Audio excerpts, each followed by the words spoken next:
Por lei, a temperatura na cidade não poderia estar acima de 15 graus negativos, e os fiscais da prefeitura não davam margem para erros ou enganos. Então, cabia aos técnicos responsáveis pela máquina trabalharem noite e dia sem descanso para que a empresa não recebesse a multa astronômica a que estavam sujeitos caso o contrato não fosse cumprido à risca.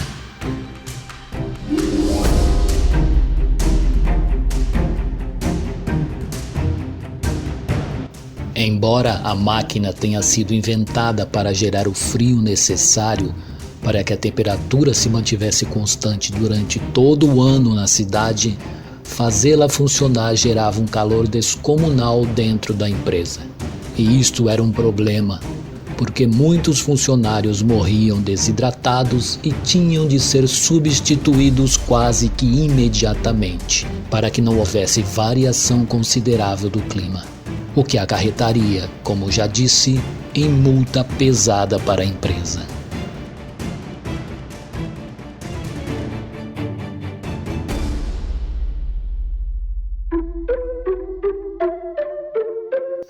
A cidade não era grande, tinha lá seus 30 mil habitantes e quase a metade deles eram homens em idade ativa. Isso era bom também porque substituir funcionários mortos não era difícil. A empresa era a única fonte de renda da cidade e a única empregadora também. E por um contrato também firmado com a prefeitura, todos os habitantes homens em idade ativa eram ou seriam funcionários da empresa um dia. Daí que toda a conversa em casa ou na rua era sobre a empresa e a temperatura durante todo o ano. A empresa tomava muito cuidado com o serviço prestado, não porque era idônea ou porque se importava com os habitantes da cidade, mas porque cumprir o contrato era muito vantajoso financeiramente para ela. Quando os funcionários tiravam férias, um só era substituído quando o outro já estava trabalhando há alguns dias, para evitar que a inexperiência acarretasse em algum acidente que terminasse em queda de temperatura e, consequentemente, em multa. Para a sorte dos donos da empresa, o contrato com a prefeitura fora assinado em termos vitalícios, ou seja, não importasse quanto tempo passasse, nem quem estivesse no poder, a empresa nunca perderia o contrato, nem ficaria sem funcionários. Outro cuidado que a prefeitura tomara fora com as mulheres da cidade. Todas elas tinham um contrato assinado de que só poderiam ter filhos homens, garantindo assim que não faltasse empregados para a empresa, ou caso contrário, ela também receberia multa pesada. Com o passar dos anos, novos termos do contrato eram revistos, e foram exatamente esses termos que começaram a definir o fim da cidade e de toda a população. A cada nova releitura dos termos do contrato, a empresa pedia mais dinheiro para prestar o mesmo serviço.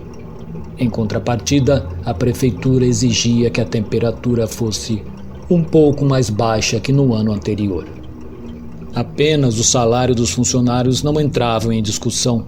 Seria sempre o mesmo, isto é, para beneficiar e enriquecer a empresa e os políticos, mesmo porque, a cada nova exigência, mais funcionários eram necessários para gerar a temperatura que o contrato exigia e que, se não fosse cumprido, vocês já sabem. Era uma armadilha perfeita que aprisionava os três lados: políticos, empresários e empregados. O que aconteceu a seguir foi exatamente aquilo que nem empresa, nem prefeitura poderiam imaginar. Ou, se imaginaram, não levaram em consideração. De pedido em pedido dos dois lados, como neve colorida, flocos de vários tamanhos e formas, descontos no imposto predial e taxas administrativas, a cidade ia desaparecendo embaixo da neve, dada a quantidade gerada, além de muitos funcionários morrerem de desidratação dentro da empresa e os habitantes de frio dentro das casas e nas ruas. Claro que os políticos e os donos da empresa, que tinham dinheiro para comprar equipamento de aquecimento para suas casas, nem sentiam a diferença da temperatura. O prefeito, os vereadores e os donos da empresa, todos eles cheios de dinheiro em suas contas bancárias, viajavam para paraísos tropicais nas suas férias para gastar o lucro que ganhavam, enquanto que os empregados nem férias tinham. Sem férias, alguns empregados chegaram a morrer de tanto trabalhar e eram imediatamente substituídos por outros que eram treinados para o serviço. É claro que tanto os donos da empresa quanto os políticos não se importavam com o que acontecia fora de suas paredes. No entanto, dia após dia, as coisas iam piorando. E um dos primeiros avisos sobre o que estava por acontecer veio quando todas as árvores da cidade morreram de uma só vez. Com as raízes enfraquecidas, elas tombaram pelas ruas e nas praças, nos quintais e nos jardins. Logo após isso, a grama começou a desaparecer gradativamente e em poucas semanas não havia mais nenhum pedaço de verde em toda a cidade. Dentro da empresa e no gabinete, nada se via, ouvia ou se sabia, porque aqueles homens só faziam contar dinheiro. Em uma semana, 25 operários morreram e foram substituídos por outros 25. Em 2, 47, em 3, 71 e no fim de um mês, mais de 100 funcionários já haviam morrido e substituídos. Com a falta de pasto, os animais também morreram em uma semana, o que fez a comida faltar em algumas casas e pais e filhos não acordarem mais no dia seguinte. Os políticos e os empresários contavam seu dinheiro atrás de suas mesas de mármore e nem sentiam o que estava acontecendo porque comiam, bebiam e viviam com tranquilidade absoluta com o estoque que fora guardado nos últimos anos. O tempo e os anos iam passando e a empresa fazendo a máquina funcionar para nunca pagar a multa para a prefeitura. No entanto, os políticos bolaram uma maneira engenhosa para que a empresa se atrasasse no prazo estipulado e, com isso, tivesse que pagar a multa, e assim todos eles ganhariam mais dinheiro. A empresa, por sua vez, bolava um jeito de fazer o mesmo serviço com menos empregados e demitiam pelo menos meia dúzia deles por dia, que com a falta de emprego, comida e abrigo, morriam na rua mesmo. Assim se deu que num determinado dia, apenas 200 funcionários faziam o trabalho de 500 deles. A empresa se atrasou para ligar a máquina e teve de pagar a multa, mas como tinha menos gastos para pagar funcionários, não sentiu a diferença. Enquanto isso, os políticos enchiam os bolsos de mais dinheiro. Mas uma coisa aconteceu que chamou a atenção dos políticos e dos empresários. Com a cidade definhando e os habitantes morrendo, não havia mais como substituir empregados e não havia como gastar o dinheiro, porque não havia nada para comprar. Na verdade, os primeiros que sentiram isso foram os donos da empresa quando 5 funcionários morreram no mesmo dia e não havia ninguém para substituí-los. Em consequência disso, tiveram que pagar multa, pois a temperatura subiu a 16,5 graus negativos. No curso de um mês, pagaram mais de 10 milhões de reais de multa e perderam quase 100 funcionários. Em suas luxuosas casas, os políticos viam sua fortuna no banco crescer indefinitivamente e sorriam e gritavam tanto de alegria que se esqueciam de comer. Em uma semana, 3 deles haviam morrido de fome e frio. pois não comiam nem ligavam o aquecimento com os olhos vidrados nos números. Dentro da empresa, seus donos definhavam de fome, o que levou 3 deles a óbito porque não comiam nem dormiam de tristeza, com os olhos colados na conta bancária que não parava de diminuir. A empresa já havia perdido muitos milhões em pagamentos de multas e salários, o que fez os donos demitirem todos os funcionários, colocando os gerentes em seus lugares. A cidade já estava abandonada há muito tempo, porque os que não morreram se mudaram. De todos os políticos, apenas o prefeito sobrou. Na empresa, os gerentes também sucumbiram à falta de comida, ao calor e ao trabalho pesado.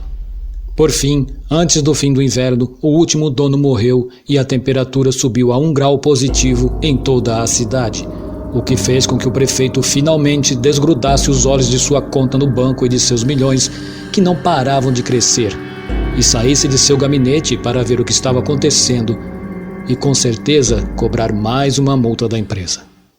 Então, viu a cidade vazia e árida como um deserto, mas não percebeu que era o único morador de uma cidade fantasma que um dia fora próspera e que agora estava morta devido à ganância de seus políticos e empresários.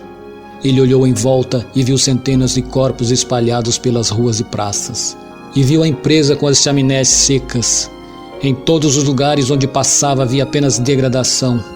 Então, sorriu pensando em todo aquele dinheiro que acumulou e no que havia ainda para acumular. Pensou no dinheiro que tinha sobrado na empresa e no banco.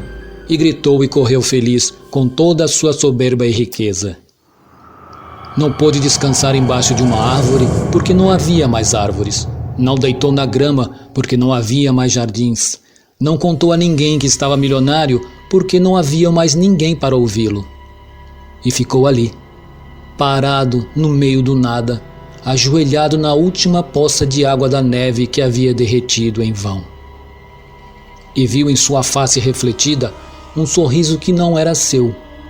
Ficou horas ali, depois dias, depois semanas, e no final de 1 ano começaram a chegar os primeiros pássaros.